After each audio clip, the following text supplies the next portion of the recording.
আসন্ন জাতীয় সংসদ নির্বাচনে প্রস্তুতি নিচ্ছে আনসার ও গ্রাম প্রতিরক্ষা বাহিনী। আজ প্রয়োজনীয় দিক নির্দেশনা দিচ্ছেন বাহিনীর মহাপরিচালক। এ নিয়ে বিস্তারিত জানাতে বগুড়ার ফুটবল খেলার মাঠ থেকে যুক্ত হয়েছেন মাজেদুর রহমান। মাজেদ, আসন্ন নির্বাচন ঘিরে এই মুহূর্তে প্রয়োজনীয় দিক নির্দেশনা দিচ্ছেন বাহিনীর মহাপরিচালক। তিনি কি ধরনের দিক নির্দেশনা দিচ্ছেন ভোটারদের জানাবেন?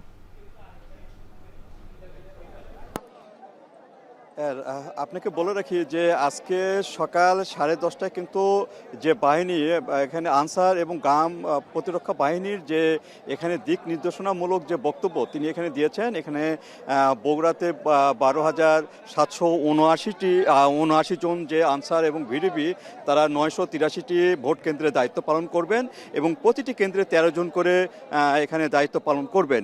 এবং এই আনসার এবং ভিডিপি তাদের যে দায়িত্ব কি হবে এরকম দিক নির্দেশনা দিয়েছেন এবং তারা ভোট কেন্দ্রে আগ থেকে যায় এবং ভোট শেষ না হওয়া পর্যন্ত গণনা পর্যন্ত তারা ওখানে থাকবেন এবং প্রত্যেকটিরই একটা অ্যাপস তারা ব্যবহার করবেন। কোনো কিছু হওয়ার সাথে সাথে সেই অ্যাপসটি ঢাকাসহ বিভিন্ন পর্যায়ে যারা রয়েছেন কর্মকর্তাবৃন্দ তাদের কাছে যাবেন। সে অনুসারে এখানে স্ট্রাইকিং ফোর্স সহ সবাই এখানে একযোগে ঝাঁপিয়ে পড়বে যেন কোনো অসুবিধা যেন না হয় এবং সুষ্ঠু এবং সুন্দর যেন ভোট এখানে নেওয়া যায়, সে ব্যবস্থাপনা যেন থাকে, সে ব্যাপারে দিক নির্দেশনা দিয়েছেন এবং 1 ঘন্টা ব্যাপী তিনি দিক নির্দেশনা দিয়েছেন।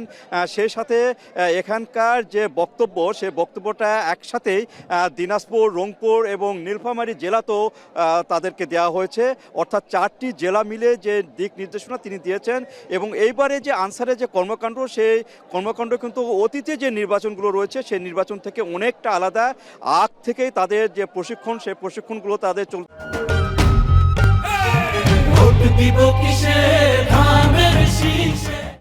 চলেছে এবং তারা কিভাবে ভোট গ্রহণ করবেন, কি কি দায়িত্ব রয়েছে, প্রত্যেকটি দায়িত্ব যেন সুচারুভাবে পালন করা যায় সেই দিক থেকে যে কর্মকর্তা থাকবেন তাদের যে অ্যাপস ব্যবহারের সুযোগ রয়েছে সেইটি।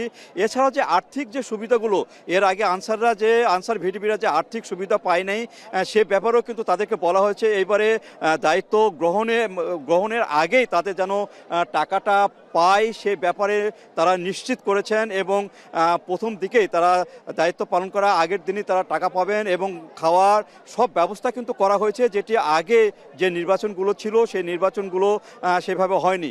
এবং তাদেরকে যে বডি ফিটনেস সেইটি কিন্তু বারবার পরীক্ষা করা হয়েছে যেন তারা এই 24 ঘন্টা যেন দাঁড়িয়ে তারা যে তাদের কর্মগুলো রয়েছে সে কর্মগুলো যেন পালন করতে পারে সেই ব্যাপারটি কিন্তু তারা নিশ্চিত করেছেন। এবং সবারই এখানে যে মাস্টার প্যারেড সেই মাস্টার প্যারেড এখানে করা হয়েছে।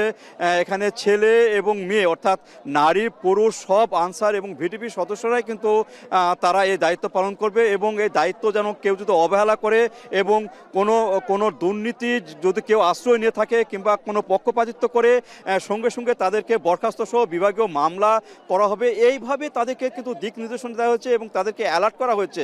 এটি একটু সুষ্ঠু সুন্দর নির্বাচন তারা দেখতে চান, যে নির্বাচনের জন্য বাংলাদেশ তাকিয়েছিল দীর্ঘদিন ধরে এবং 1 থেকে 1.5 বছর পর্যন্ত তাদের যে প্রশিক্ষণ, তাদের যে কর্মকাণ্ড, তাদেরকে পরিচালনার প্রত্যেকটির ব্যাপারে দিক নির্দেশনা দেওয়া হয়েছে। তো এই ছিল আমার কাছে বগুড়ার যে আনসার এবং গ্রাম রক্ষা প্রতিরক্ষা বাহিনীর যে দিক নির্দেশনা তার সর্বশেষ। সারা দেশের সাধারণ মানুষ থেকে শুরু করে আসন্ন জাতীয় সংসদের নির্বাচনে প্রস্তুতি নিচ্ছে আনসার ও গ্রাম প্রতিরক্ষা বাহিনী। এ নিয়ে বিস্তারিত জানাতে আমাদের সঙ্গে যুক্ত ছিলেন মাজেদুর রহমান।